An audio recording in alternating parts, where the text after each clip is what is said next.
y empezamos.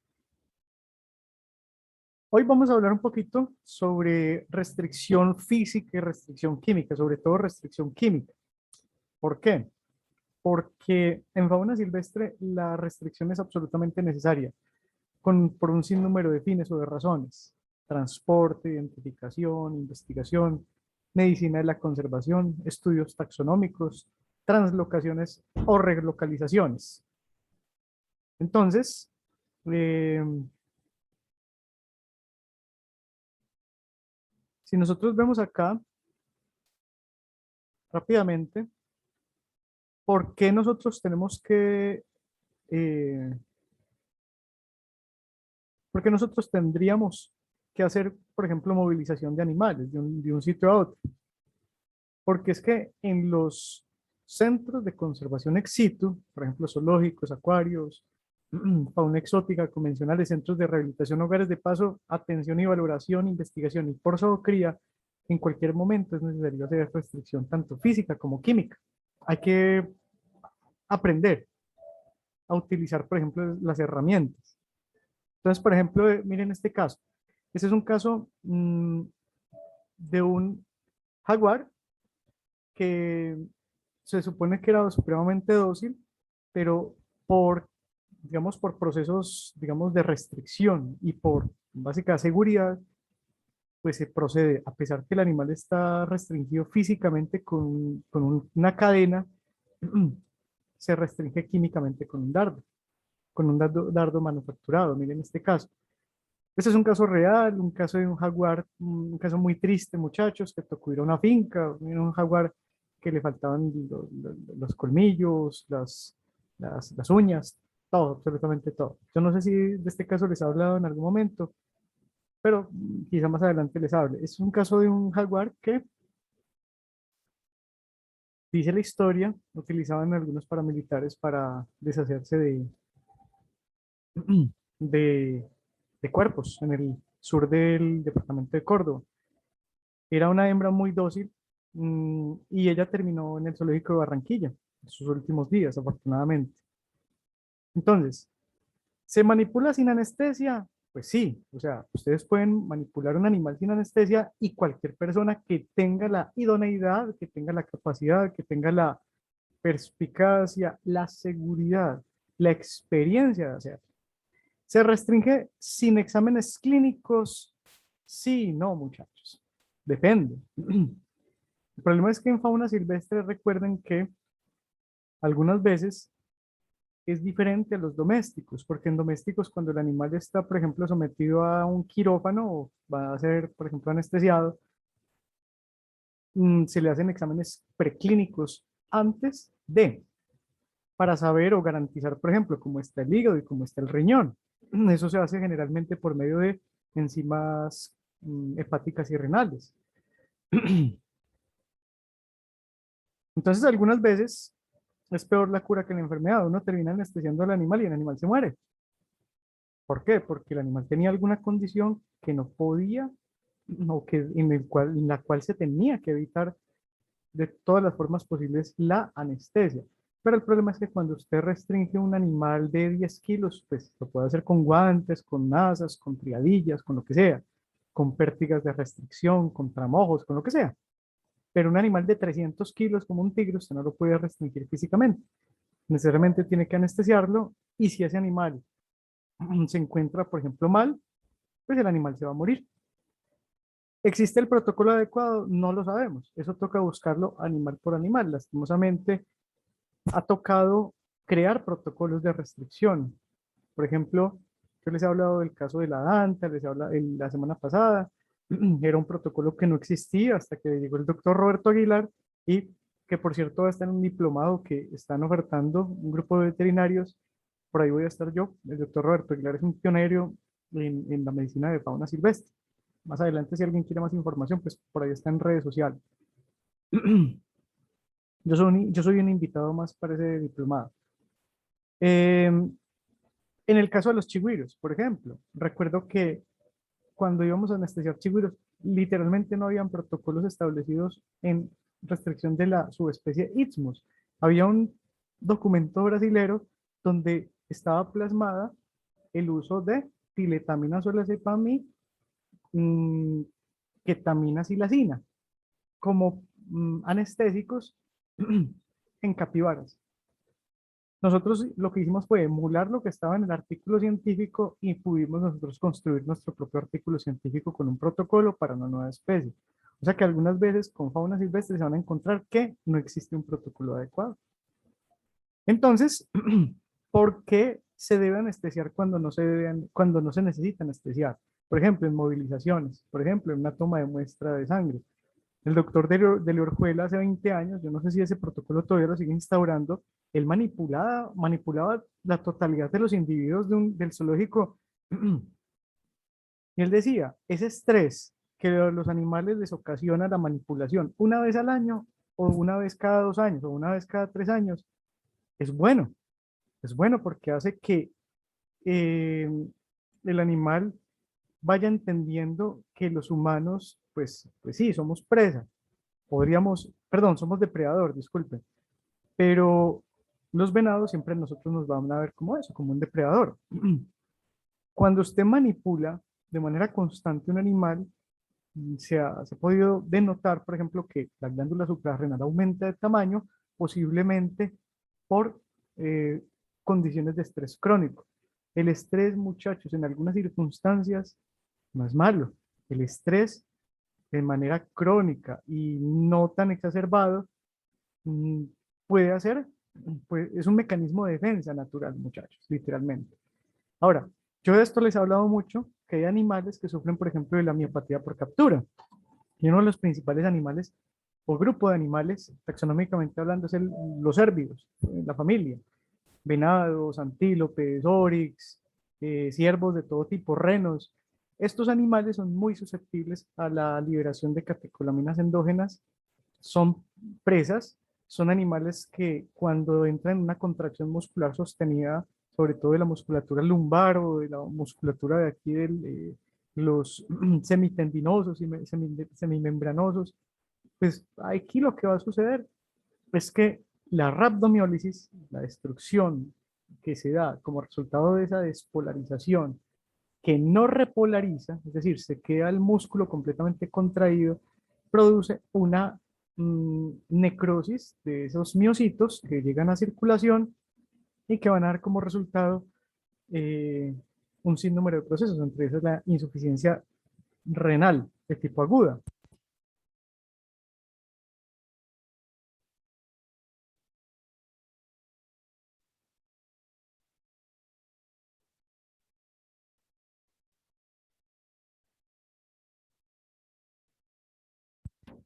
Un momento, chicos, trato de ponerle foco a mi cámara. Que está totalmente desenfocado. Bueno, entonces, ay, disculpen, porque se ve así. Momento, momento.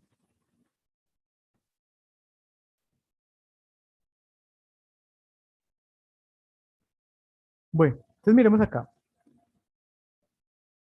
Últimamente, y eso digamos pues se los mostré a ustedes en la clase pasada de casos clínicos para que ustedes vean, por ejemplo, cómo es un año de un veterinario. Esos son los casos típicos de un veterinario, por ejemplo, en un centro de este tipo. Actualmente se requiere, digamos, de una demanda en el ámbito laboral de veterinarios que sepan anestesiar fauna silvestre. ¿Por qué? Porque es que ya no solamente son animales que están llegando a zoológicos, a CAPS, sino que también están llegando a las clínicas veterinarias todos estos animalitos, por ejemplo, exóticos, mascotas no convencionales, que por cierto, por ejemplo, es una ciencia también el cuento de la anestesia de las mascotas no convencionales. Entonces, es indispensable anestesiar para poder garantizar el bienestar de los individuos. Eso es lo que yo les decía. Algunas veces, como en el Martín, caso, dígame, entonces, por ejemplo, a esos venados y eso antes de artearlos les hacen exámenes preclínicos o eso se lo Michelle, hacen no, una vez nada al de eso. año. No, no, nada de eso. Por ejemplo, cuando uno va a anestesiar un venado, no hay forma usted no lo puede manipular como si fuera una vaca porque se le muere. literalmente. O sea, hay una gran proporción de individuos que por esa liberación de catecolaminas endógenas no soportan esos niveles tan altos de estrés y literalmente se mueren. ¿Cómo se mueren? En el momento de un paro cardíaco, un 20 o un 30% en el momento de la manipulación física, o un 20 o un 30% después de 2 días por miopatía de captura, que es una enfermedad muy similar para que entiendan la patogenia de la rhabdomiólisis equina. Entonces, la totalidad de los venados, por cualquier bobada que se vaya a hacer, de cérvidos en general, hay que anestesiar para una muestra de sangre, para cualquier cosa. Santi, pero entonces sería, uno siempre que Ardea va a tener un riesgo. Siempre. Pues se supone que una mascota no se puede anestesiar sin hacer exámenes clínicos antes. Las mascotas sí se deberían, sí se les debería extraer muestra de sangre para llevar al laboratorio antes de una cirugía. El problema es que en un animal de estos, mira, esto es un caso real, y este caso yo siempre lo muestro. ¿Quién se le mete a un tigre de 300 kilos a sacarle una muestra de sangre o a tomarle una radiografía de tórax? Pues no podíamos. Después de 15 días de tratamientos así escopetazos, o sea, yo le echaba cualquier cantidad de vainas, el animal lo anestesié, ahí está el dardo, y el animal se me murió a los 5 minutos de la anestesia. Y el animal tenía un mesotelioma maligno. Miren ustedes la cavidad pleural y la ramificación de esas neoformaciones en toda esa caja torácica. Chicos, eso no es compatible con la vida con un anestésico. Entonces, por eso, la anestesia hoy es una de las cosas que más se tienen que aprender, pero de las últimas cosas que se tienen que aplicar. Hoy, por ejemplo, para mí es más importante que los zoológicos inviertan los centros de atención y valoración, todo, en etólogos que le faciliten la vida al veterinario, que no tengan que sacarle muestras, perdón, que no tengan que anestesiar a un animal por cualquier bobada. Por ejemplo, para sacar una muestra de sangre a un mico, el mico debería estar lo suficientemente condicionado como para que saque el bracito por la malla y le saquen sangre. Pues muchachos, les cuento que en los zoológicos modernos eso es lo que está sucediendo. Hay veterinarios que trabajan en etología aquí en el Parque de la Conservación, hay biólogos dos que trabajan en el Zoológico de Cali solamente en etología, todo el día entrenando animales.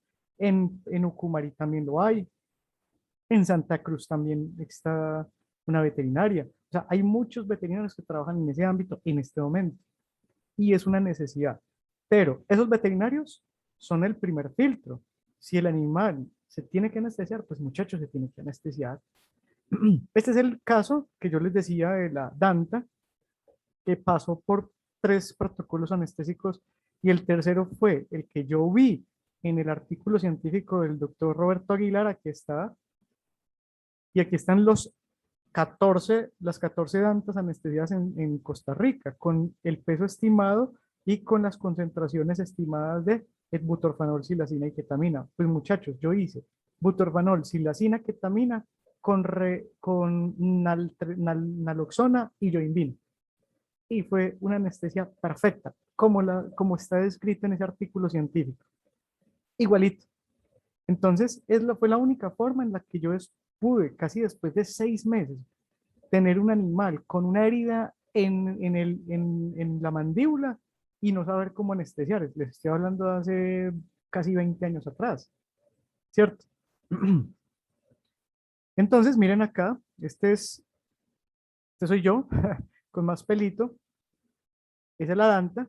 Ahí le estábamos disparando esa combinación naloxol, perdón, ketamina, butorfanol y silacina. Ahorita vamos a hablar un poquito de anestésico rápidamente, porque estamos un poquito colgados de tiempo. Entonces miremos acá, miren, la Danta tenía una úlcera corneal y si ustedes ven la cirugía que fue con el doctor, un oftalmólogo, el doctor Nelson Alvis, hicimos una especie de, pues le dicen colgajo, pero eso se llama tarsorragia conjuntival, ese es un nombre más bonito, es que colgajo suena muy veterinario el asunto. Bueno, entonces miren ustedes acá que lo que se hace es simplemente tomar una parte de la conjuntiva y se pone sobre la córnea. Básicamente, pues el animal va a quedar viendo muy mal, pero la córnea y el ojito se salvan. No solamente de la úlcera que va a obstruirse y digamos va a taparse y va a cicatrizar, sino que va a evitar una contaminación con bacterias del medio externo hacia el humor acuoso. A eso me refiero. Bueno, en investigación, chicos, pues obviamente es en lo que yo trabajo principalmente y muchas veces, por ejemplo, cualquier caso también es investigativo.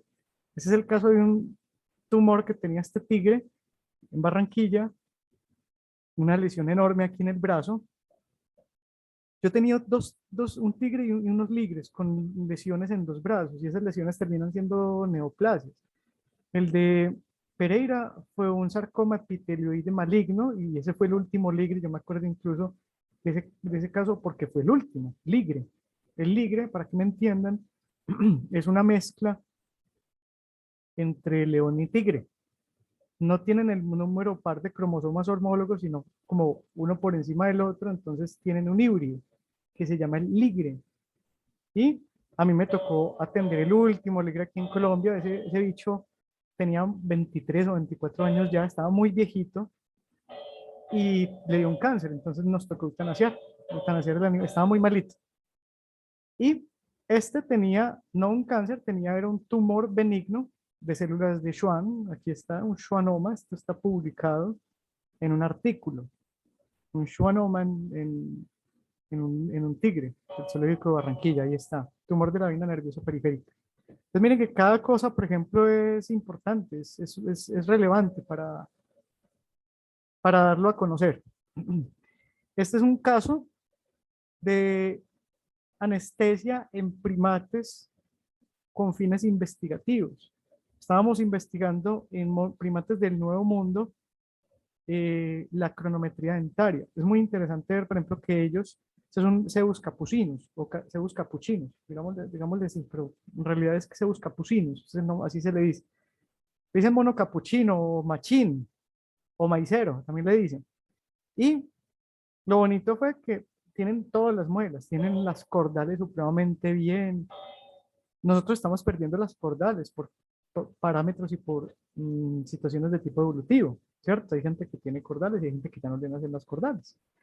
Y lo bonito del asunto es que hicimos un estudio en donde efectivamente la cronometría es muy parecida, pero obviamente los colmillos en ellos son muchísimo más grandes. Bueno, este también son estudios, anestesia en tití, cabeza y blanco, porque había una hipótesis que tenía la doctora Ann Savage que decía que las filarias que ellos presentaban no producían problemas de ninguna índole. Y pues a mí me parecía muy curioso ver que en una extendido de sangre, miren, esto es un extendido de sangre, pues yo veía esto, una filaria, o sea, los glóbulos rojos, mírenlos acá, esto es como a 40x, y miren el gusano cómo se mueve sobre los glóbulos rojos. Un helminto en el torrente circulatorio, y chicos, si les cuento que es absolutamente común en primates, o sea, en los calitrícidos, en los citis, yo los ubicaba más o menos en el 40%, y de ese 40%, les cuento que ninguno tenía cambios en los electrocardiogramas, ninguno. O sea, perdón, el 33%. Y así era en la naturaleza. O sea, ustedes más o menos de 3, uno tenía filarias. Y, y sin problema, sin problema. O sea, en perros, eso mata.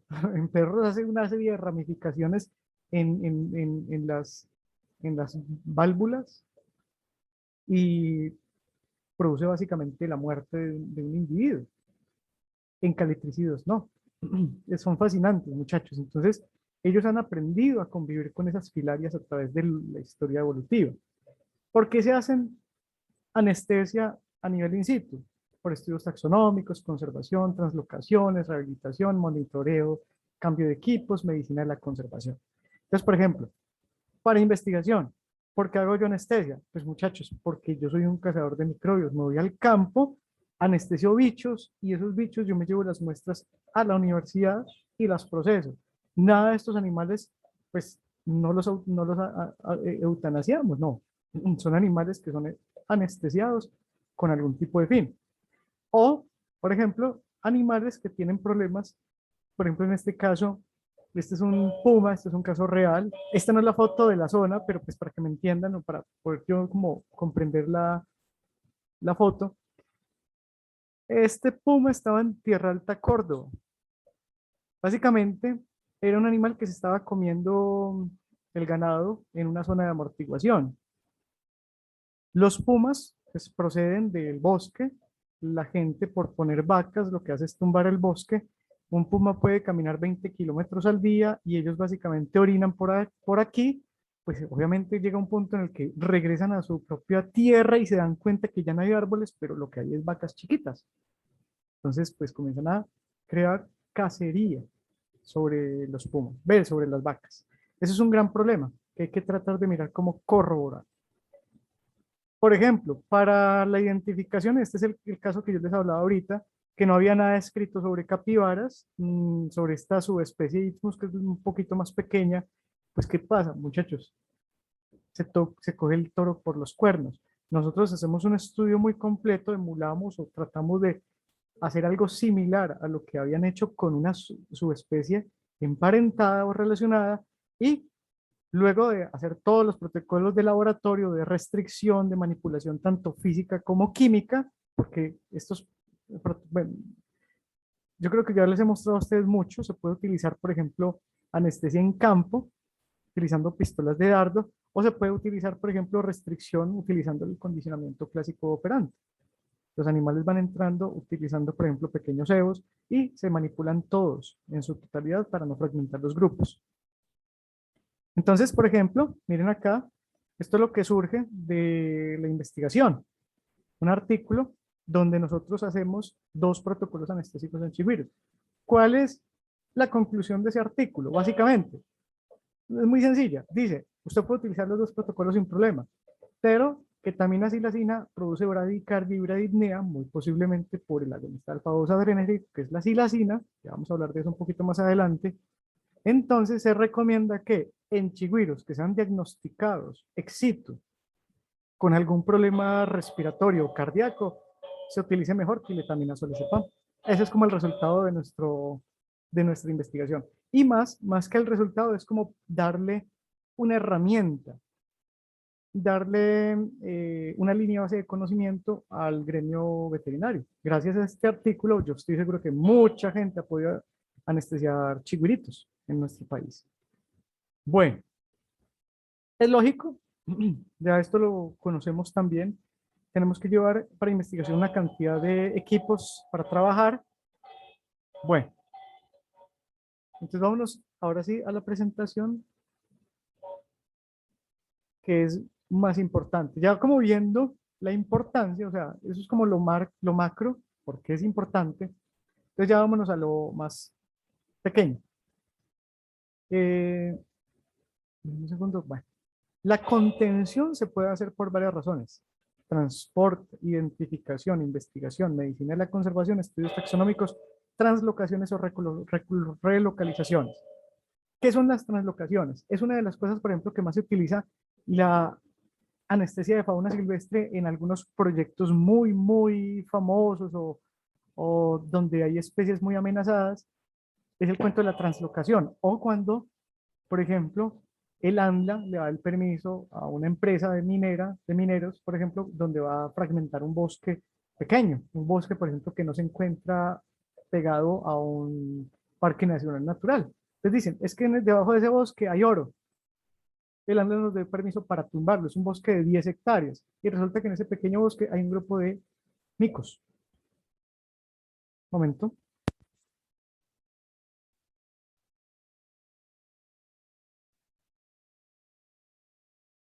ANLA, Asociación Nacional de Licencias Ambientales. Sí, dan permiso, muchachos, es que pueden dar permiso hasta para la construcción de un edificio. Entonces, todas estas empresas tienen que contratar empresas que contratan veterinarios o contratar veterinarios para hacer procesos de translocación o de ahuyentamiento. El ahuyentamiento no es otra cosa sino, hay una serie de métodos en los cuales usted lo que hace es, digamos, irse desde un extremo hacia el otro extremo de un sitio que va a ser tumbado y literalmente ahuyentar los macrovertebrados que se vean para que se desplacen a la otra zona del bosque, para evitar que ese bosque que va a ser destruido los vaya a afectar directamente. Obviamente, la pregunta queda, bueno, ¿y los invertebrados? Ah, no, ahí sí quedan paila. Bueno, o sea que efectos antrópicos sobre los ecosistemas faunísticos, por supuesto. Hay que hacer un balance entre la modernidad y esos efectos antrópicos sobre los ecosistemas faunísticos. Entonces, las translocaciones se dan, por ejemplo, también cuando hay conflictos entre animales y humanos, como el puma que les acaba de mostrar. Industria minera legal. Chicos, dependemos de la minería, no podemos ser radicales, no lo podemos ser. Todo. Estamos comunicados en este momento desde piedras modificadas, con diferentes tipos de propiedades químicas y físicas. Entonces, lastimosamente, dependemos de la minería, pero hay que buscar que la minería sea absolutamente responsable, ¿cierto? La construcción de edificaciones. Esto, muchachos, es una de las cosas que más le da trabajo a los veterinarios hoy en día. Entonces, ellos tienen que aprender a hacer, por ejemplo, este tipo de procesos. A mí, por ejemplo, me hacían, me pedían planes y que fueran lo más literales posibles. Incluso me ponían a hacer pequeñas presentaciones con dibujos. Disculpen los dibujos, mis dibujos no son tan bonitos. Entonces, lo que yo proponía para, por ejemplo, en translocación de grandes vertebrados como, que son muy complejos, como los primates, una serie de pilares de este tamaño en donde ellos se pudieran condicionar por medio de condicionamiento clásico operante por un periodo de mínimo 2 meses, aprovechando generalmente la temporada seca. ¿Por qué? Porque en la temporada de lluvias eso no va a suceder. En temporada de lluvias ellos tienen demasiada disponibilidad de alimentos.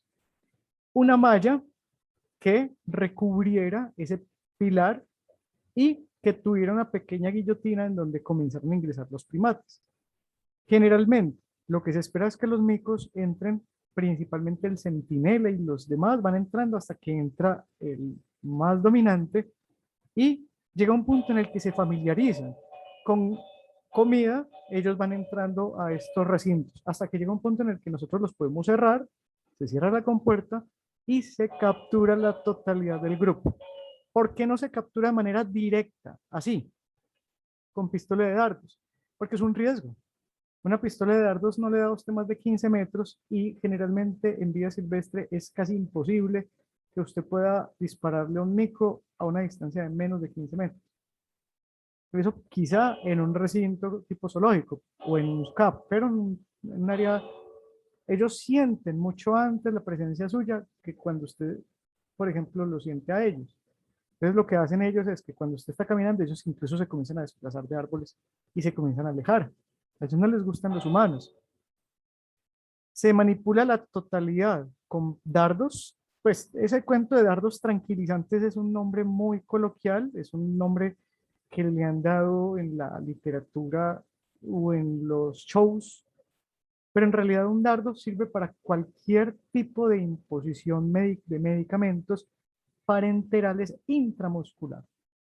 Yo les voy a dar un ejemplo de la totalidad, que yo ya perdí la cuenta, yo podría hablar de miles de veces que yo he disparado dardos en animales, miles de veces. Yo solo he tenido un caso, solo un hito, en donde el animal se me anestesió de inmediato. Fue con una especie que se llama macaca célebe, mono célebe, que estaba en Barranquilla. Y recuerdo que ellos, pues obviamente conocen muy bien el dardo, conocen al veterinario, recuerdo que los tenía que anestesiar por alguna razón. Y tenía una herida, creo. Ellos peleaban mucho, son macacos. Y cuando le disparé, el último tiro, el tiro más difícil, digamos, en un zoológico para un veterinario experto ya, o sea, es el mayor grado de experiencia en un veterinario de zoológico, es el tiro a un mico. Porque los micos son zonas musculares muy pequeñas y son tiros en movimiento. El mico siempre se está moviendo, o sea que usted tiene que disparar, es aprovechando de pronto un movimiento estereotipado. Son muy difíciles los buenos disparos, pero el veterinario que trabaja en zoológico aprende. O sea, llega un punto en el que uno tiene una puntería ni la berraca, pero es por eso, por esa misma situación. Entonces, ¿Por qué se me anestesió ese mico así en cuestión de segundos? Porque cuando le disparé a la cara del muslo derecho, se movió, abrió el muslo derecho y el dardo le entró en la cara interna del muslo izquierdo. Y el dardo o el medicamento se fue inmediatamente a femoral. Entonces el medicamento se fue intravenoso o intraarterial, no recuerdo. En todo caso, el animal se anestesió en 2 o 3 segundos. Yo pensé que se me había muerto. Cuando le disparé y se cayó, yo dije, ya, paro cardíaco. No soportó el estrés del disparo. Eso puede pasar. Y no, básicamente el animal, cuando yo me acerqué, estaba anestesiado. Y fue bastante curioso. Entonces, por eso les digo, solo un caso en todos mis 20 años de vida laboral. Bueno, finalmente, lo que hacemos es capturar la totalidad de los individuos y en cuestión de 2 días se llevan a un área que fue previamente estudiada por parte de un equipo de trabajo, sobre todo con el fin que tenga capacidad de carga, es decir, que tenga la comida suficiente, que sea el hábitat nativo, propio, natural de esa especie. O sea, nosotros no podemos liberar capuchinos en un área donde jamás existieron capuchinos, o en un área de... No, eso sería un exabrupto ecológico, muchachos. Tenemos que liberarlo donde está la misma especie. Y ojalá, siempre, no, ojalá no, sí, la misma subespecie para evitar la contaminación genética. O sea que todos estos procesos de translocación tienen que ser muy bien estudiados. No son baratos, no son fáciles, son dispendiosos, son muy costosos, pero es lo que más responsabilidad le da, digamos, valor a una empresa para, digamos, hacer bien las cosas. No eliminando los micos, sino tratando de hacer, por lo menos, o contrarrestar ese efecto antrópico sobre el ecosistema. Al ser un territorio nuevo, no genera cambios en el comportamiento o el estrés del animal. El grupo no se debería desacoplar. Y eso es lo que hay que mirar. El hábitat no debería ser un hábitat relativamente nuevo para ellos. Perdón, es un hábitat nuevo para ellos, pero no es un hábitat, digo, en la conformación de la estructura del hábitat no debería ser diferente para ellos. Me explico. Si yo tomo, y yo, pues hay un artículo publicado, por ahí yo no sé, más adelante lo podemos ver, un proceso de rehabilitación de Tití Cabello Blanco y liberación. Y se hizo así, anestesia, se llevan a unas jaulas en el bosque y se liberan. ¿Pero en dónde? En un bosque secotropical. Ellos proceden de diferentes bosques secotropical. Por tráfico de fauna, yo lo que hago es meterlos en un nuevo bosque secotropical, ya el grupo conformado. Es lo mismo en este caso. Si se hace la liberación en un bosque secotropical, tiene que ser en un bosque secotropical con las mismas condiciones geográficas, prácticamente al lado de donde se va a hacer el efecto antrópico sobre el ecosistema. Nunca, jamás, nunca tomar, por ejemplo, grupos de micos y de un bosque seco, llevarlo a un bosque húmedo, o llevarlo a un páramo, o llevarlo a una montaña, o llevarlo a un parque, no. Tiene que ser en el mismo sitio, en el mismo área de distribución geográfica y en la misma zona donde ellos puedan obtener los mismos recursos y defenderse de los mismos depredadores. Entonces, chicos, problemas en la restricción química, y voy a ser muy claro, cuando se trabaja en anestesia hay que estar muy unidos, muy coordinados. Ahí siempre tiene que haber un líder, eso sí, pues les digo, siempre tiene que haber un líder, no pueden haber varios líderes desde mi punto de vista en un proceso de restricción química. Pueden haber lesiones por diferentes procesos, entonces siempre en esos equipos hay gente que sabe más que otra, entonces por eso es que se tiene que permanecer bajo la tutoría de un responsable, de un líder, que debería ser un médico veterinario, muchachos. La sobredosificación, por ejemplo, tiene que ser, jóvenes, manejado todo lo que es restricción física por cualquier persona que tenga la capacidad. Pero la restricción química nunca jamás puede ser manejada por alguien que no sea un médico veterinario. ¿Qué pasa si tiene algún problema, por ejemplo, el problema en la anestesia, una bradicardia, una bradipnea? Yo he tenido convulsiones, he tenido muchísimos problemas, por ejemplo, en animales entrando en anestesia, he tenido vómito. ¿Qué hace un biólogo, un zootecnista, un microbiólogo o un abogado anestesiando un animal, por ejemplo, porque sabe la dosis? En mililitros, ¿cuánto puedo ponerle de ketamina y en mililitros cuánto le puedo poner de silacina? Ah, bueno, sí, lo anestesia. ¿Y si pasa algo malo, qué? A eso me refiero. Solamente las dosis anestésicas se ponen en un tablero, solamente en volumen, abiertos para casos de urgencias o accidentes, por ejemplo, de escapes.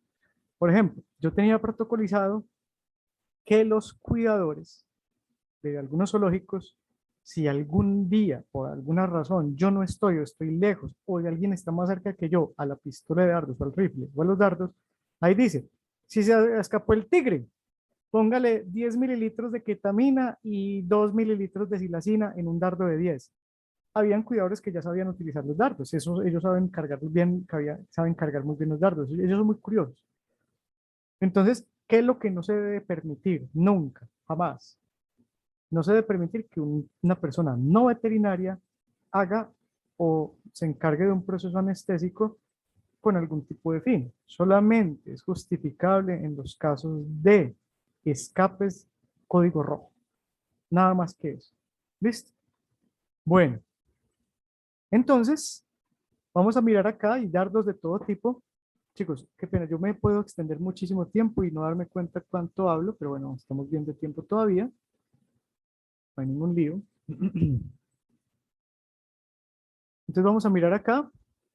Yo quiero que ustedes miren aquí los dardos que existen. O bueno, ¿qué tiene un dardo? Básicamente un dardo es esto, muchachos. Un dardo es esto. Es una cámara de aire. Tenemos acá una cámara. Uy, perdón. Olviden, borremos eso. Perdón, disculpa. Voy a tomar café.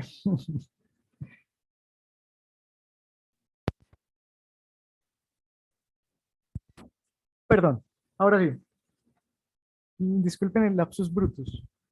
Este que está aquí es la cámara de medicamento. Cámara de medicamento. Es decir, aquí, por acá, se agrega el medicamento. ¿Listo? Bueno, obviamente sin esta aguja. Todavía no se pone la aguja. Esta de acá es la cámara de aire. Cámara de aire. ¿Listo? Bueno, por aquí se pone el aire. Miren aquí que estamos agregando aire a la cámara de aire. ¿Con qué? Con una jeringa de 5 centímetros en este caso. Bueno, entonces, ¿qué características tienen estos dardos? Primero, la aguja no tiene el orificio superior, sino que tiene el orificio lateral. Miren acá. Vamos a ver si de pronto con un cambiándole de color a esto podemos ver mejor el asunto.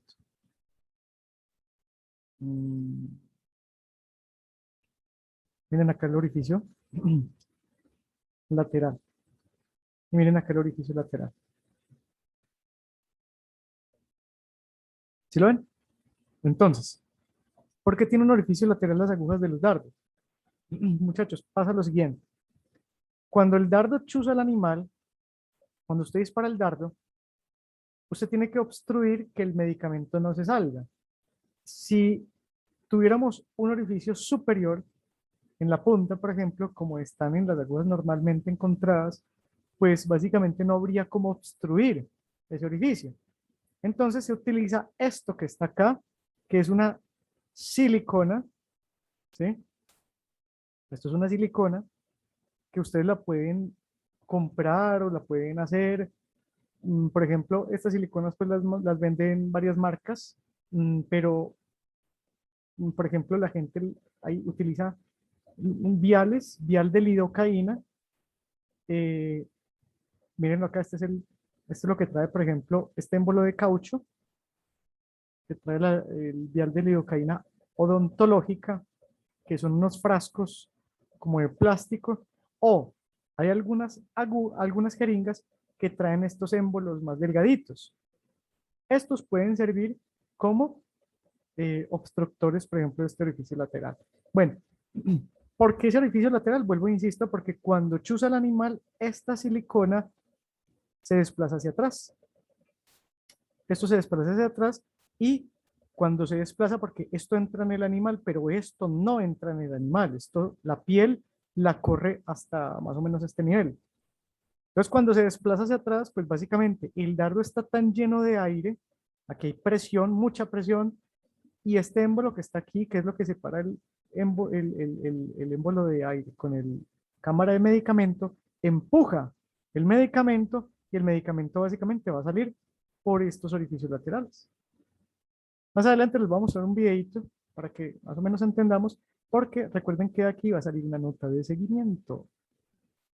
Sí, muchachos, el dardo. ¿Se recuerdan? Bueno, ya vamos a hablar de eso. Entonces, miren, esto es un dardo. Pónganle mucha atención. Un dardo manufacturado, por ejemplo, como los que nosotros hacemos. Eso es un dardo manufacturado. Una jeringa, otra jeringa. Aquí yo básicamente lo obstruyo, hago un empate con pegante. Un émbolo que está al lado del, digamos, un émbolo de la cámara de medicamento que está, digamos, pegado en las paredes, que usted voltea el dardo y no se va a desplazar por gravedad. En cambio, este émbolo que está acá es un émbolo que no está pegado a las paredes y que sí se desplaza por gravedad. O sea, usted lo voltea y él cae. La aguja, estas agujas generalmente pues se compran, se importan, pues se mandan a importar o se hacen, pero hacerlas pues es lo que ustedes deberían hacer para la nota de seguimiento. Bueno, vamos a borrar acá. Listo. Entonces, bueno, ¿qué es esto que está aquí? Jóvenes, esto que está acá le dicen guía. La guía no es otra cosa sino pues un penacho de cualquier cosa que tenga dos cosas particulares. Una, que entre bien por la cerbatana para que cuando usted va a disparar el aire, digamos, empuje directamente esa guía y no el dardo. Entonces toma un camino muy bueno el dardo sobre el sitio donde usted dispara. Si usted dispara el dardo sin la guía, el viento puede correr el dardo unos cuantos centímetros para un lado o para otro lado. Y eso es un problema. Un dardo tiene que ser perfecto. En el momento que usted apunta, tiene que ser ese sitio donde usted va a disparar. ¿Listo? Bueno. Y la otra característica de estas Las guías, chidas son jeringas de insulina, ¿de no, estas cuántos son de ml? 3 centímetros. Mira, 1, 2, de 2,5, 3. Son jeringas de 3. De hecho, los dardos manufacturados que yo utilizo son jeringas de 3. Denme un segundo, yo les voy a mostrar una cosa acá rápidamente. Déjenme, yo pongo foco. Trato de poner foco. Esto es un dardo. Vengo acá. Trato de ponerle foco al dardo. Listo. Este es un dardo europeo. No, pero como uno que ya está abierto. Es que estos están cerrados. Este está abierto. Miren, este está abierto. Miren este dardo. Entonces este dardo tiene... Ay, no traje agujas acá. Aquí debo tener agujitas.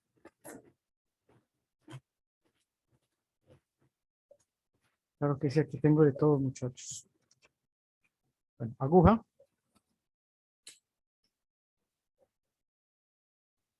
Vamos a mirar el émbolo. Bueno, yo quiero que ustedes miren acá que vamos a ponerle foco. Foco, foco, foco. Listo. Bueno, ahí está. Este émbolo de la cámara de medicamento, miren que yo lo puedo desplazar con una agujita y el émbolo de la cámara de aire, pues él se desplaza literalmente solamente por gravedad. ¿Sí? En cambio el de la cámara de medicamento no se desplaza por gravedad. Bueno, ¿cómo se arma un dardo? Básicamente usted lo que hace es tomar una jeringa, tienen que comprar una jeringa. La jeringa debería tener como una especie de empate, que en este caso no tengo un empate por acá como a mano. Voy a hacerlo así a lo bruto porque no tengo un empate, pero deberían ustedes tener, por ejemplo, un pedacito de venoclisis que permite el empate entre jeringa, que le va a empujar el émbolo hacia atrás, y el dardo. No, es que no, sin empate no se puede. Estoy perdiendo el tiempo ahí. Vamos a ver si soy capaz de empujarlo con una aguja un poco más grande. No, está bueno. Esta es la aguja más grande que tengo. No tengo agujas más grandes. Ya me di cuenta. Ah, no.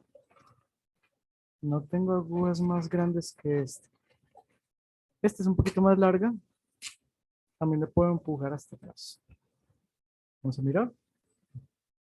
Esta aguja es un poquito más larga, entonces voy a empujar la cámara de medicamento un poquito más hacia atrás. Listo. ¿Qué pasa? Que si yo quisiera, por ejemplo, poner un medicamento, el medicamento se agrega es en este espacio. ¿Con qué? Con una jeringa. Cuando termino de poner el medicamento, voy a obstruir con la aguja especial. Esta no es la aguja especial de dardos. No sé dónde están las agujas especiales de dardos, pero ahí las debo tener. Y después voy a tomar una de las siliconas. Entonces yo quiero que ustedes miren que la silicona, vamos a mirar, la silicona es una pequeña estructura que lo que hace es, cuando usted le pone esto en la aguja, al dardo que tiene los orificios laterales, pues literalmente quedaría así, ¿cierto? Entonces, los orificios laterales de la aguja están acá, aquí está la silicona, y cuando entra en el animal, pues el dardo sería una cosa así, ¿cierto? El dardo sería una cosa así, es que lo estoy tapando con mis deditos. El dardo sería una cosa así, ¿listo? Y cuando chuza el animal, pues básicamente esto se desplaza hacia atrás, la silicona hacia atrás, y el medicamento se desplaza hacia adelante. ¿Por qué? Porque el último paso antes de usted obstruir o cerrar el dardo es meterle aire. ¿Por dónde se mete aire? Por aquí. También con una jeringa, y que ojalá pues con un empate, ojalá un pedacito de venoclisis. Es muy fácil, usted lo que hace es empujar esto así y le puede poner mucho aire a un dardo. Chicos, literalmente los mejores dardos son los que se quedan cargados varios días. Literalmente. ¿Listo? Bueno, miremos este dardo. Este dardo es muy interesante. Bueno, hay dardos de todos los tamaños. Miren, este es de 10 mililitros. Son dardos enormes. Esto es pues para un tigre, un elefante o algo así. De dardo de 10 mililitros. Tiene que ser así, animales grandototes. Y este que ustedes ven acá es un dardo de prueba. Estos dardos de prueba son muy interesantes. Vamos a ver que me dé foco.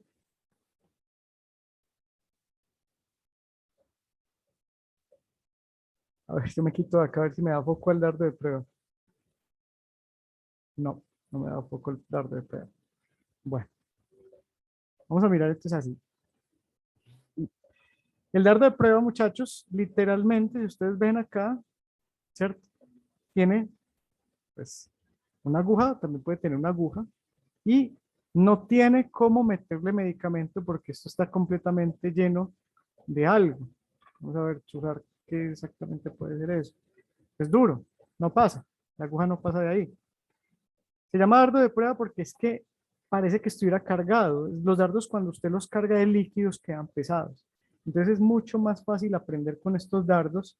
Por ejemplo, usted hace la imagen de su exnovio, de su exnovia, del profesor Santiago, y comienza a dispararle con los dardos de prueba. Y esa es la forma con la que usted aprende, ¿cierto?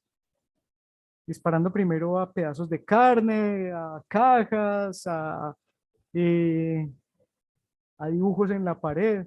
Y después, chicos, el primer disparo de un estudiante cualquiera será siempre sobre un animal grande, grandotote. ¿Hay un arma especial para disparar? Sí, ya te los vamos a mirar acá. Mire, Sara, tenemos dos armas. En el país tenemos básicamente tres marcas. Tenemos una marca alemana que se llama Telinject. Tenemos una marca danesa de Dinamarca que se llama Daninject. Y tenemos una marca colombiana que se llama Pochitronics.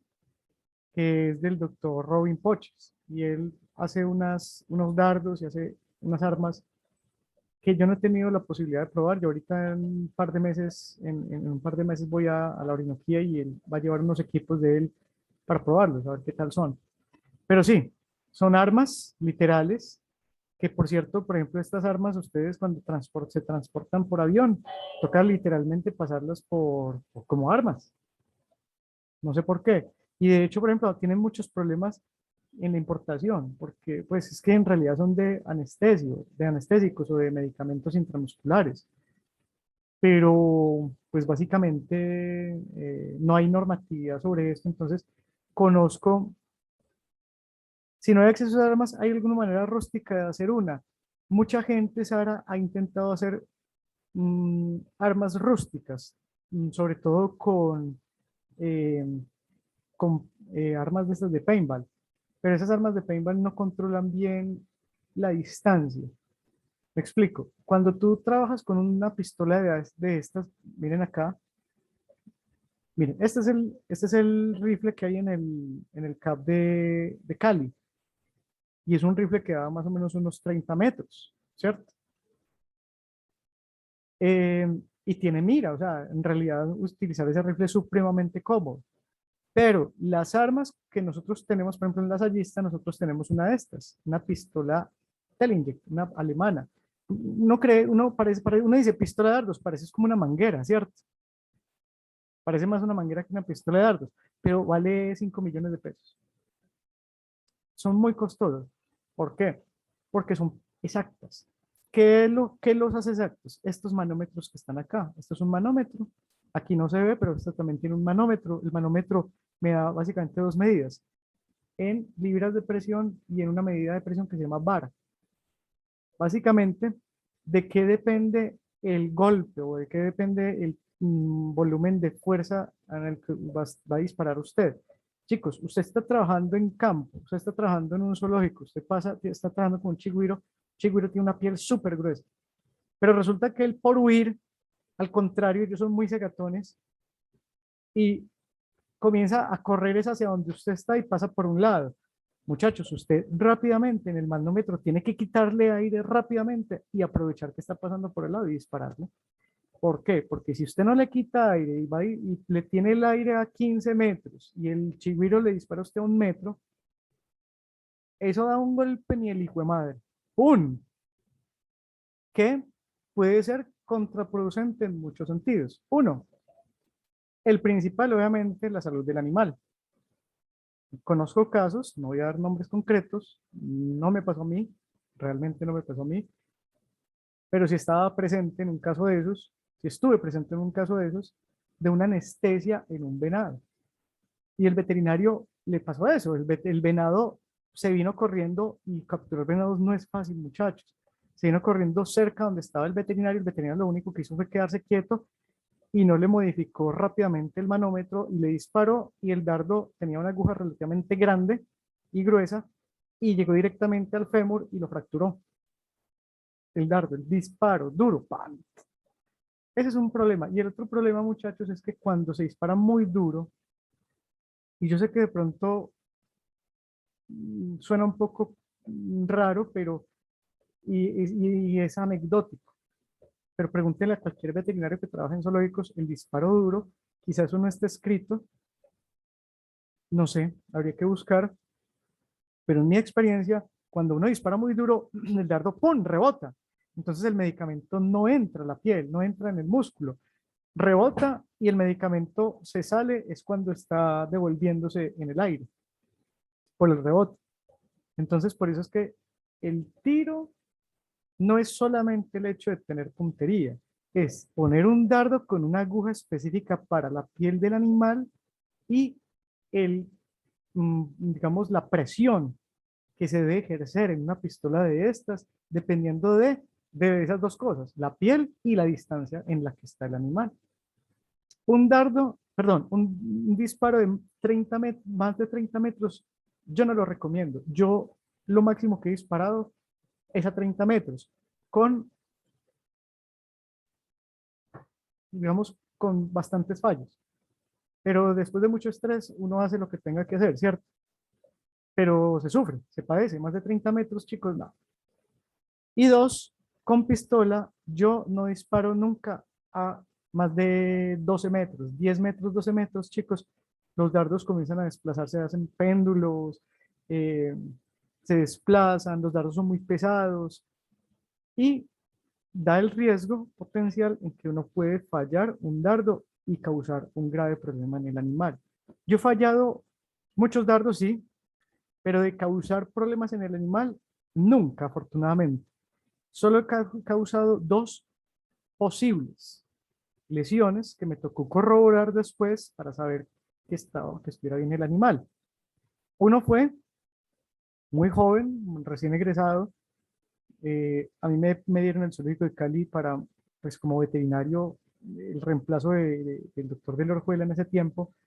Y recuerdo que uno de los tiros que disparé pues a un león que estaba un poco lejos, estaba tal vez 30 metros, 25 metros, pero pues tenía las masas musculares así enormes, estaba así desparramado y tenía las bolas, y qué pena pues utilizo eso tan coloquial porque tenía las bolitas como entre los dos muslos. Y yo, bueno, imposible que le dé a las bolas. Disparé, pues aparte que ellos son de bolas chiquitas. Disparé y chicos, literalmente se fue a toda la mitad de los testículos. Me tocó anestesiar el animal, dispararle otra vez, porque le estábamos poniendo era un antiparasitario, para mirar dónde había quedado ese dardo, porque si el dardo daña testículo, me hubiera tocado hacer la orquiectomía, o mirar exactamente si tenía hemorragia o cualquier cosa. No, el dardo quedó entre los dos testículos, bien chiquitos, más, muy de malas, pues yo también que le hubiera pasado un testículo de esos, y seguramente quedó en el músculo cremaster. Entonces lo único que hicimos fue esperar que se despertara la anestesia y listo, y paré de contar. Y el otro caso fue uno que de pronto también les he contado, de una marimonda, un mono araña que mordía gente en el zoológico, en un zoológico.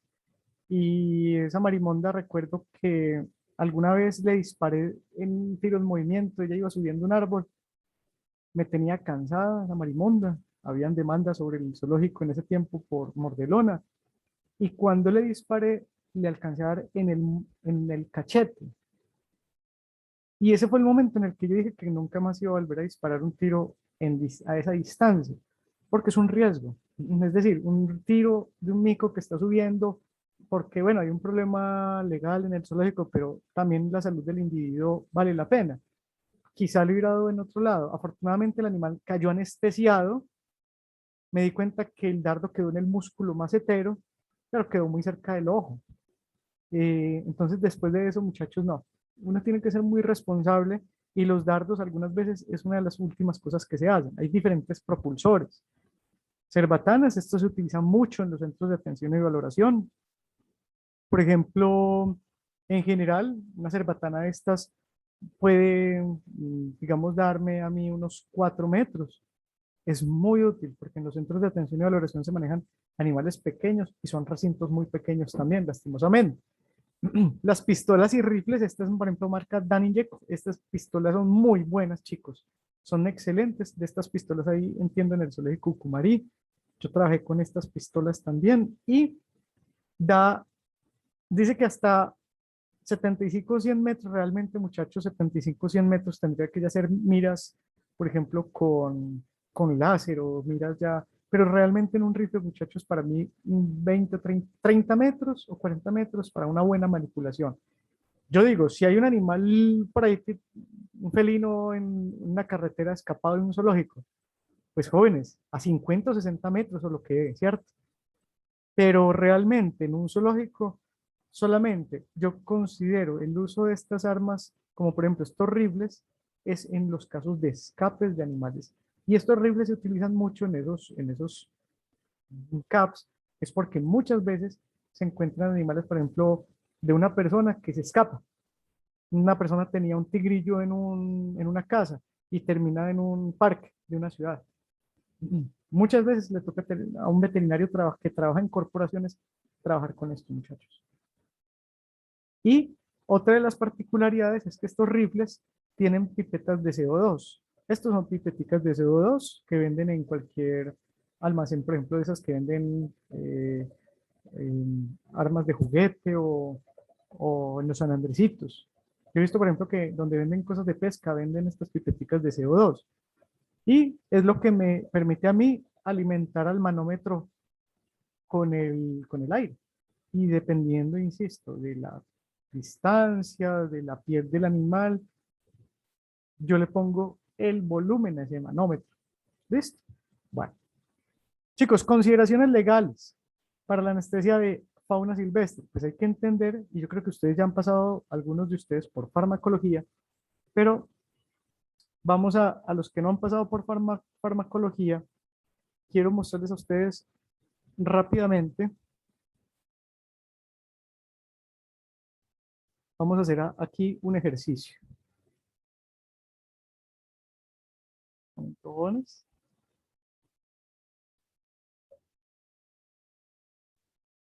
Bueno, vamos a hacer un ejercicio muy sencillo, muchachos. ¿Qué es un fármaco? ¿Qué es un medicamento? Pues un medicamento no es otra cosa sino una molécula que está diluida en algo. Ese diluyente, pues muchas veces es oleoso, otras veces no es tan oleoso. Bueno, entonces, nosotros no podemos administrar, o sea, los fármacos van en miligramos, pero nosotros no podemos administrar miligramos. Los fármacos van en gramos, pero nosotros no podemos administrar en un dardo gramos. ¿Por qué? Porque generalmente estamos hablando de un volumen que es digamos, un volumen en una medida física, en polvo, para que me entiendan. Nosotros no podemos inyectar polvo, tenemos que diluir ese polvo para poder, digamos, administrar cualquier fármaco. Entonces, cualquier fármaco viene diluido y cuando hablamos de diluido es que esa dilución le da un porcentaje. Me explico.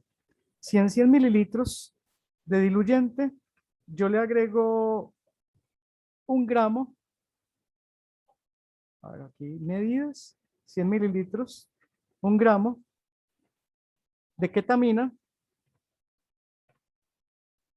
diluyente, significa que este fármaco está al 1%. Es decir, en 100 mililitros hay 1 gramito de ketamina. 1%. ¿Correcto? Entonces este es 1%. Pero estamos hablando de gramos. Recuerden que los fármacos se trabajan o se manejan en miligramos.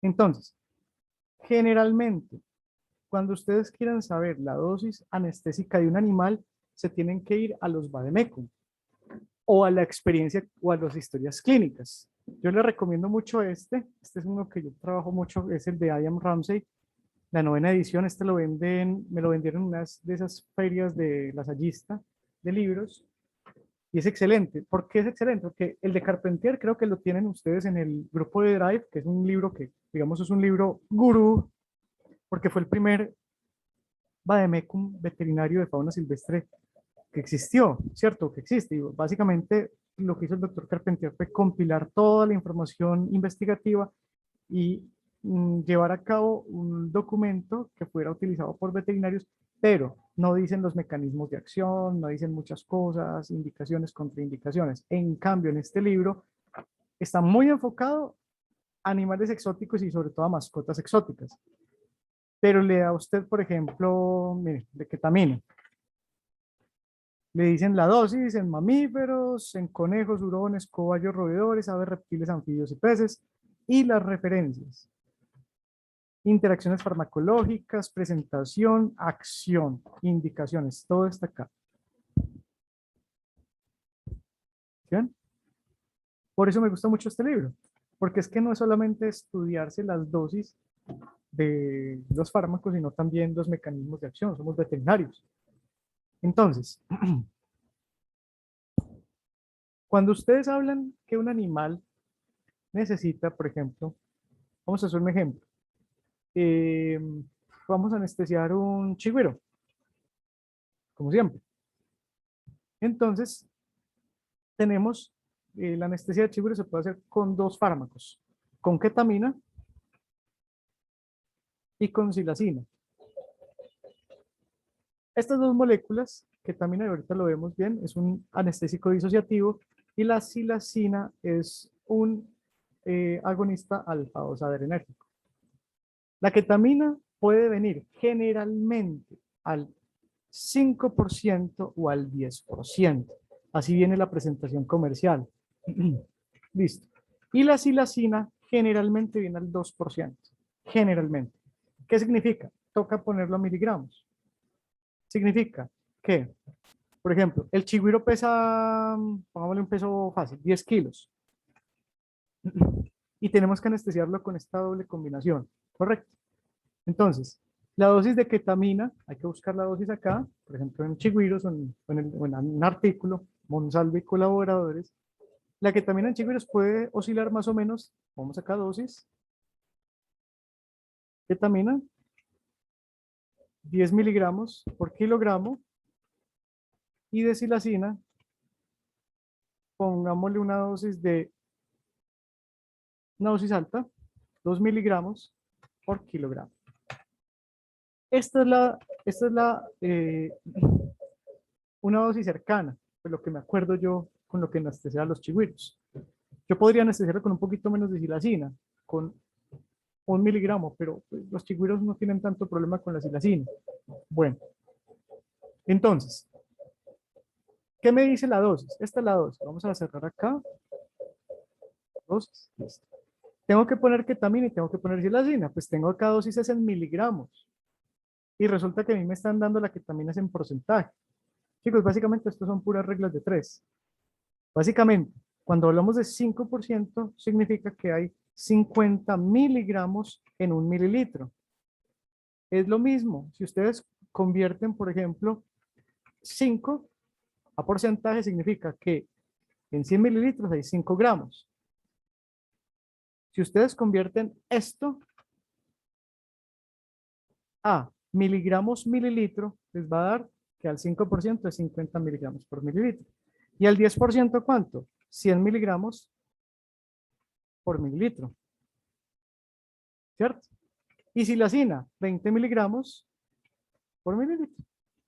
Por mililitro del producto en un frasco, ¿cierto? Un mililitro es lo que, por ejemplo, recuerden, una jeringa, muchachos. Una jeringa trae 1, 2, 3, una jeringa de insulina trae 1 mililitro, por lo general. Bueno, entonces, hasta ahora, pues llevamos la mitad. Tenemos que hacer una regla de 3 para ketamina y una regla de 3 para silacina. Ketamina, 10 miligramos por kilo y el animal pesa 10 kilos. Entonces, la dosis es 10 miligramos en 1 kilo para 10 kilos. Cambiémosle los kilos, muchachos. Pongámosle, para que no nos confundamos, pongámosle 20 kilos. Entonces, 10 miligramos por kilo. 10 miligramos por kilo.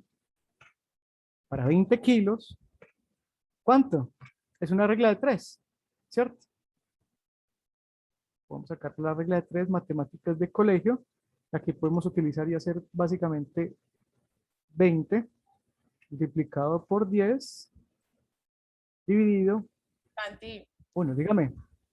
no es fácil hacerlo, pues no sé si sea igual dosis por peso dividido concentración. Usted lo puede hacer como quiera, mientras llegue al mismo dato. Yo lo que estoy haciendo es por racionamiento matemático, nada más que eso. Entonces, La concentración. aquí la concentración de ketamina es el 5 o el 10%. Aquí estamos utilizando la del 10%. Perdón, no hemos utilizado todavía la concentración de ketamina, disculpa. Aquí solamente sabemos la dosis del chigüiro. ¿Cuánto necesita ese chigüiro? 200 miligramos. Para que ese chigüiro se anestesie, es en miligramos. Para que ese chigüiro se anestesie, necesitamos ponerle 200 miligramos de ketamina. Sin 200 miligramos de ketamina, ese chigüiro no se nos va a anestesiar. Y para silacina, entonces dosis es 2 miligramos por kilogramo, ¿cierto? ¿Listo? Entonces es lo mismo. 2 miligramos en 1 kilogramo para 20 kilogramos. ¿Cuántos miligramos? Entonces se multiplica 20 por 2 y se divide por 1 en este caso, que es el kilo. Necesitamos de silacina 40 miligramos, chicos. Bueno, ahora, ¿qué nos dice hasta aquí el asunto? Pues muy poco, porque nosotros tenemos es un polvillo. Nosotros no podemos administrar todavía ese polvillo, sino que tenemos que, digamos, administrarlo diluido. Entonces podemos comprar silacina, por ejemplo, es que depende cómo lo compremos. Si compramos silacina al 5%, perdón, ketamina al 5%, ketamina al 10%, si compramos silacina al 2%, ustedes saben que hay silacina en Estados Unidos para grandes animales que viene al 10%. O sea que también podríamos más adelante, uno nunca sabe, comprar una silacina mucho más concentrada. Bueno, como hasta aquí solo tenemos la dosis en miligramos, necesitamos es la dosis en mililitros, porque nosotros no inyectamos miligramos, sino que inyectamos mililitros, ¿correcto? Entonces, aquí ya tenemos la concentración. Vamos a utilizar, por ejemplo, que compramos ketamina al 5%, que es la que más se vende. Listo.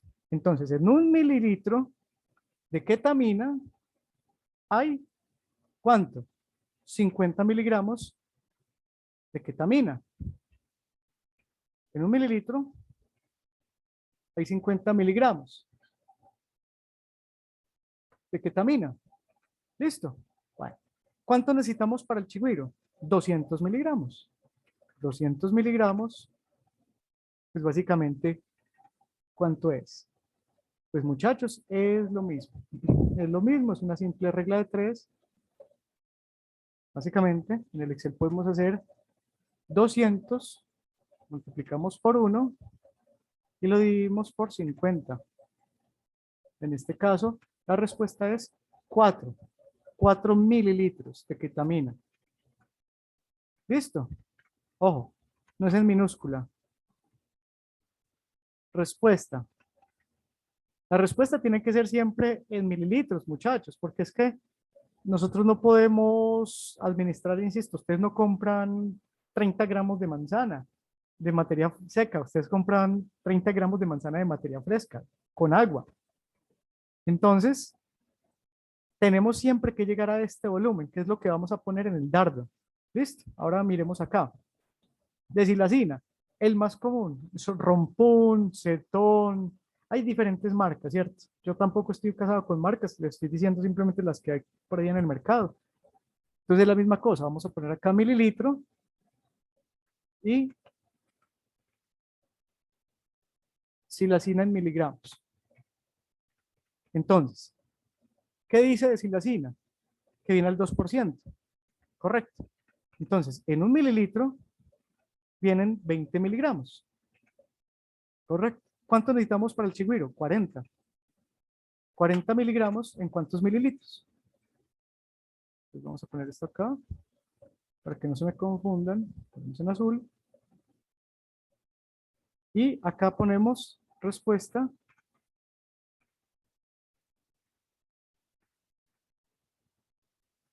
Vamos a ver si me coge la misma fórmula. Perfecto, ahí me la cogió. J11, aquí, por J1 dividido J10.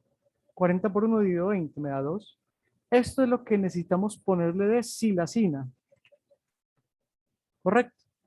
Chicos, esto es lo que debería entrar en un dardo. Esto que está acá. Vamos a ponerlo acá. Volumen en dardo. ¿Listo?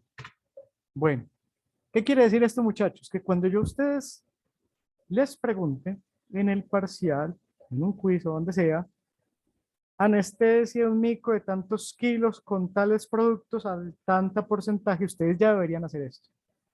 ¿Por qué?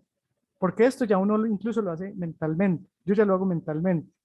Los estudiantes tienen que irse capacitando en este cuento porque en farmacología, jóvenes, en medicina interna, en las prácticas, a ustedes los van a bombardear con esto.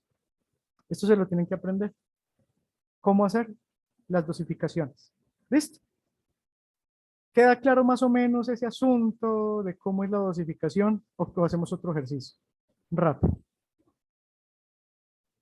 Santi, hagamos otro, pero puedes ampliar un poquitico ese Excel, que no se ven los Sí, números. disculpen. Ya, ¿qué tal así? Mucho mejor. Uf, qué Gracias. cosa tan diferente. Qué pena, es que yo tengo un monitorzote, entonces no me doy cuenta de ese asunto. Listo, vamos a hacer otro ejemplo. Vamos a anestesiar, eh, por ejemplo, a un venado. El venado lo vamos a anestesiar con ketamina y con diazepam. No, un venado no, un primate. Un venado no se anestesia bien con esos muchachos. Ketamina diazepam es una, dice la literatura, es una gran combinación para anestesiar primates del Nuevo Mundo. Eso lo vemos bien en la próxima clase cuando veamos fármaco por fármaco y el cuento de la construcción del dardo. Pero se supone que la literatura dice que ketamina diazepam, o sea, los benzodiazepínicos, con los agonistas, con los anestésicos disociativos, son las mejores combinaciones para anestesiar los primates del Nuevo Mundo. A mí, por lo particular, perdón, me parece mucho más útil, digamos, es muy útil este protocolo, pero la ketamina, los anestésicos disociativos, más los derivados benzodiazepínicos, en este caso, por ejemplo, el tranquilán, es una combinación muy útil para anestesiar, por ejemplo, primates del Nuevo Mundo. Entonces vamos a anestesiar ketamina. Resulta que la ketamina que conseguimos viene al 10%. ¿Listo? Bueno. Entonces,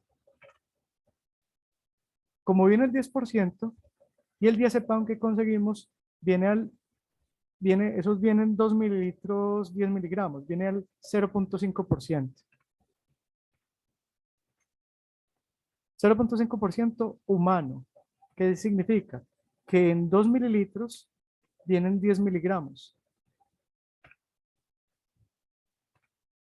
Estoy casi seguro que viene así el vial de diazepam. Bueno, y en los micos, pues si ustedes buscan en la literatura, una dosis, por ejemplo, de ketamina para el primate, vamos a poner acá el primate, pongámosle un mico monoaullador de 8 kilos. ¿Listo? Bueno, entonces, la dosis de ese mico, chicos, si ustedes lo buscan en la literatura, va a ser de más o menos ketamina 20 miligramos, un poco más que en el chigüiro, y de silacina toca bajarle. Toca bajarle a máximo 1 miligramo. ¿Por qué? Profe Porque, de diazepam. silacina no, perdón, diazepam. Entonces en diazepam no hay que bajarle. Perdón, es que el de la silacina es un cuento.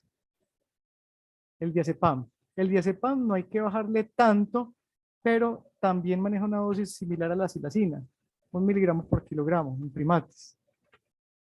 ¿Por qué digo que no hay que bajarle tanto? Porque es que un 2 miligramos de silacina en un primate por kilo, no chicos, eso es bradicardia segura y riesgo de muerte.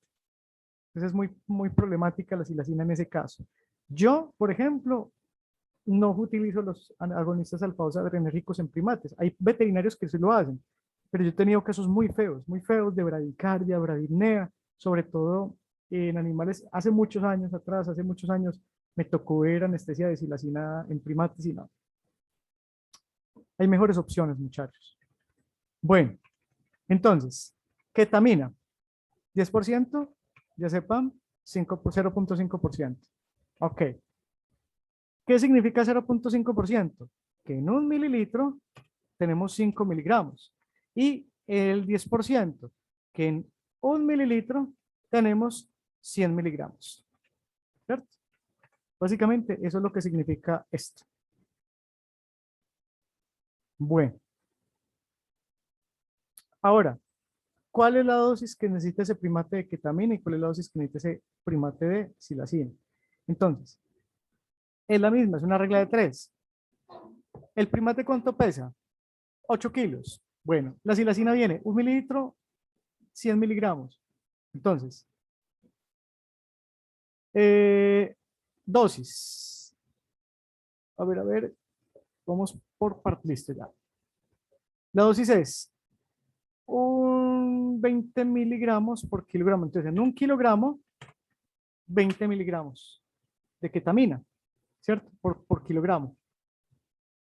¿Cuánto pesa el mico? 8 kilogramos. ¿Cuántos miligramos de ketamina? Entonces, es una regla de 3. Vamos a poner acá. ¿Qué? 8 por 1. Cierro paréntesis, dividido 20. El volumen en miligramos, esto es en miligramos, de ketamina es 0.4. ¿Listo? Bueno. Y ahora de diazepam. Esto todo debería caer en amarillo. Lo mismo que todo esto. De diazepam. Entonces lo mismo. Vamos a poner acá. En 1 mililitro vamos a tener 5 miligramos. La dosis del primate de diazepam es 1 miligramo. 1 mililitro, 5 miligramos. 8 kilogramos, perdón. ¿Cuántos mililitros? ¿Listo? 3 miligramos. Y es la misma cosa. Entonces vamos a poner acá. Aquí sí no me lo cogió. Santi, pero no estás juntando ahí kilogramos con miligramos en la regla de 3. No tienen que las mismas unidades ahí Vamos a en la mirar. pila. En 1 mililitro. Perdón, estaba hablando de miligramos. Tenemos que hablar de miligramos. Usted tiene toda la razón. Bueno. Entonces aquí sería. Dame un segundo. A mí lo que no me cuadra es porque van el peso 8 kilogramos y arriba estamos hablando de que en 1 miligramo hay 20 miligramos. O sea, miligramos con kilogramos. Porque ya lo voy a explicar. Ya lo voy a explicar. Empecemos con ketamina, ¿cierto? Dice que la dosis es de 20 miligramos por kilogramo, ¿cierto? Bajemos de diazepam aquí para que no nos confunda. Y pongamos esta acá también, para que no nos confunda. Listo. 20 miligramos por kilogramo. Entonces vamos ahorita lo estaba de pronto haciendo mal. Dice que en 1 kilogramo se necesitan 20 miligramos de ketamina. Para 8 kilogramos, ahora sí, ¿cuántos miligramos de ketamina? Ahorita lo Ya, estaba ahora haciendo mal. sí. Sí, sí. Ahorita estaba cayendo en un lapsus brutus. Las matemáticas. Por 20 dividido 1. ¿Listo?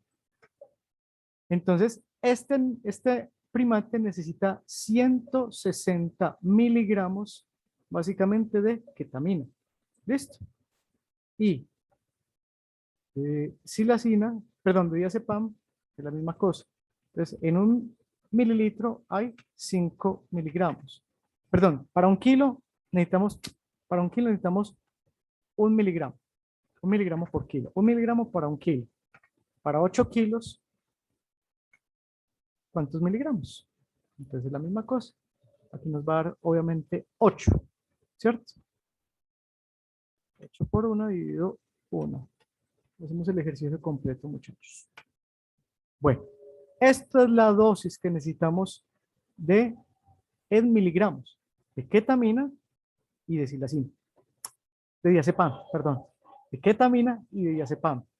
¿Cuál es el problema? Que esto está en polvo. Necesitamos saber en cuántos mililitros el vehículo debería llevar este polvillo. Entonces vamos a poner acá mililitros. Entonces ketamina en miligramos y mililitros y diazepam en miligramos. ¿Listo? Entonces, en 1 mililitro de ketamina hay 100 miligramos. Ya eso lo sabemos, porque eso lo compramos. ¿Cuánto necesita el primate? 160 miligramos. ¿En cuántos mililitros? Pues la respuesta, acá, sería 160 multiplicado por 1 dividido 100. No me quedó bien. Dividido 100. Listo. Y de diazepam en 1 mililitro tengo, 5 miligramos. 8 miligramos, que es lo que necesito para ese mico, ¿en cuántos mililitros?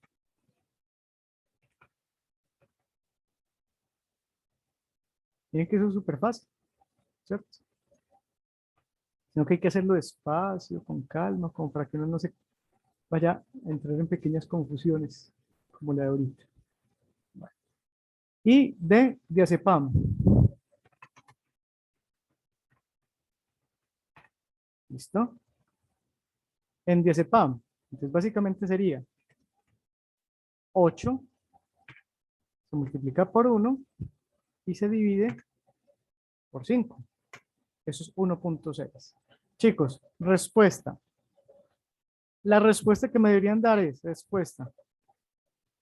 Se requieren 1.6 mililitros de ketamina al 10% más 1.6 mililitros de diazepam al 0,5%. ¿Sí? ¿En qué dardo cabe eso, muchachos? En un dardo podríamos, miren, ahí se podrían revisar varias cosas, muchachos. Generalmente los dardos vienen en volumen de 1, de 2, de 3, de 5, de 10 y de 20. Más o menos esos son los volúmenes de los dardos. Si hubiese la necesidad de poner, por ejemplo, en este caso, 3.2 mililitros, porque 1.6 más 1.6 son 3.2 mililitros en total, podrían caber de manera muy forzada en un dardo de 3 mililitros. O en un dardo de 5 mililitros. Cuando lo forzado es que no se recomienda. Pero chicos, básicamente como el dardo más pequeño es mejor, mientras más pequeño es mejor, ya les voy a explicar eso. En un segundo yo pongo esto acá.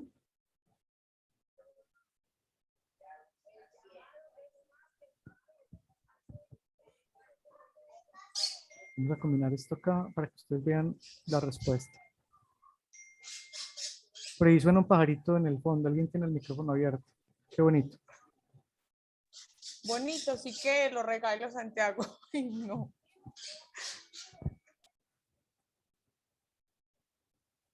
No me está, espérate que no me está combinando las. Ya, ahora sí.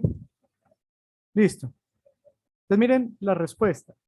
La respuesta es 1.6 mililitros de ketamina al 10% más 1.6 mililitros de diazepam al 0.5%. Chicos, eso no es una camisa de fuerza. ¿Yo qué haría en la práctica? Realmente yo tomaría un dardo de 3 mililitros, no de 5. ¿Por qué? Porque un dardo de 3 mililitros cabe justo. Ese 0.2 mililitros yo creo que alcanza a caber completo ese pequeño volumen. Y si no cabe, ese 0.2 mililitros podemos administrárselos después, cuando se administren 3 mililitros y seguramente el animal ya va a estar sedado o previamente anestesiado. Si hay necesidad de administrar una segunda dosis, una repetición, que generalmente se utilizan, por ejemplo, la dosis, pero se parte como en una tercera, en una cuarta parte, y usted trata de manejar la dosis anestésica de esa forma. Una cuarta parte cuando usted siente que el animal, por ejemplo, la oximetría de pulso le está mostrando que el animal se está despertando, ¿cierto? En la práctica, muchachos, eso no es en la teoría, no se puede, pero en la práctica yo sí utilizaría un dardo de 3 mililitros. O sea que si ustedes en un examen me justifican que van a poner un dardo de 3 mililitros porque es mucho menos pesado que un dardo de 5 mililitros y podríamos tener un mejor tiro, realmente así es. Si ustedes me lo justifican así, pues básicamente eso es una respuesta válida. En la medicina de fauna, muchachos, 2 más 2 no es 4. No es una ciencia exacta, muchachos. Entonces se puede utilizar un dardo de 3 mililitros desde mi punto de vista, sí. Y se refuerza cuando ya esté el animal tirado en el piso. O, si usted no tiene un dardo de 3 mililitros, utiliza entonces un dardo de 5 mililitros. Esa es la respuesta. ¿Por qué, muchachos? Porque es que yo les voy a decir a ustedes, anestesienme un animal. Con la anestesia de ese animal, dígame, ¿en qué dardo debería yo administrar el volumen que usted está infiriendo en el ejercicio, básicamente? ¿Queda claro el asunto, muchachos? Bueno, yo creo que si no hay preguntas es porque ya queda supremamente claro el asunto. Esto es una repetición de la farmacología para muchos de ustedes y quizá para otros es un estudio, es una forma, digamos, de sacar las dosis. Yo realmente, muchachos, ya esas dosis uno las termina sacando es como en la cabeza, pero no es Nati, loco. Dígame. ¿nos puedes enviar ese Excel, por Sí, favor, para claro que sí, practicar? por supuesto, por supuesto. Chicos, Gracias. eh, no sé si tienen preguntas. Si no tienen preguntas, entonces la primera clase de anestesiología de fauna silvestre llega a su fin.